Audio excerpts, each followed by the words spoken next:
Nestled in the heart of East Lothian, Musselburgh Racecourse has been the site of horse racing in the Lothians for 200 years.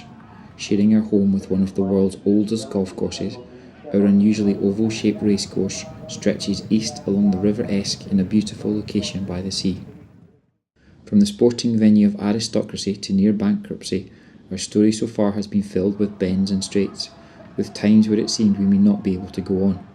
But through strength of spirit, passion and dedication we have developed and grown to place us in a first class all of our own, a jewel of Scotland worthy of hosting the modern day sport of kings.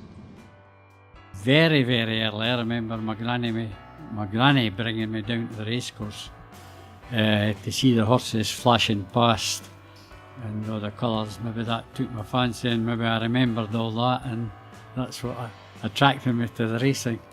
That's my excuse anyway.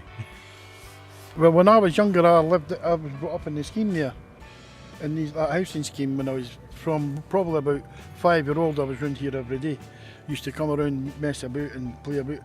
Under the grandstand, which is now the bistro bar, that was the old weighing room. You know, that's where the jockeys met. But it was very Spartan, you know, there wasn't the luxuries they've got now. When I was a small boy at school, my ambition was to be a jockey, so I vividly remember that Musselburgh was probably one of the sharpest, hardest racetracks in the country to ride, and it really sorted out the men from the boys. So when I was a little boy, I used to think that's where all the tough jockeys go to ride.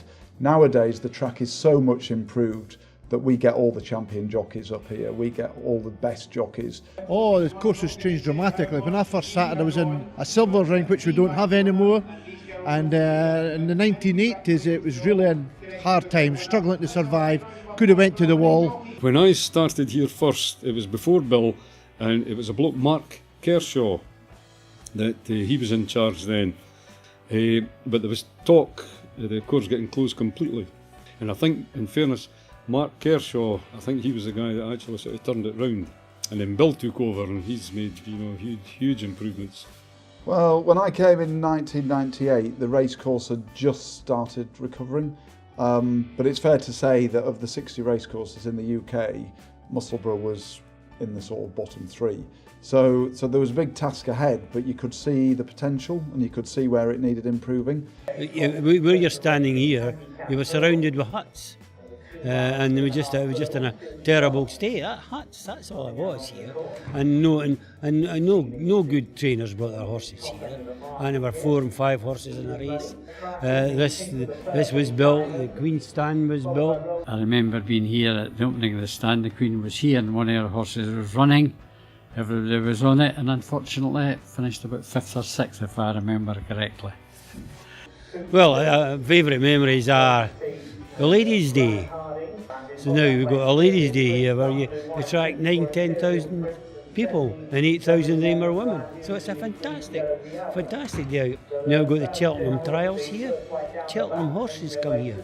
Trainers come from way down south. Henderson, Nicholson, J.P. McManus, the owner, they all come here now, which is fantastic. Who could believe that Musselburgh could attract that kind of trainer, that kind of horse and that kind of owner? There was a lot of good times at Musselburgh. A lot of memories. Can't remember most of them.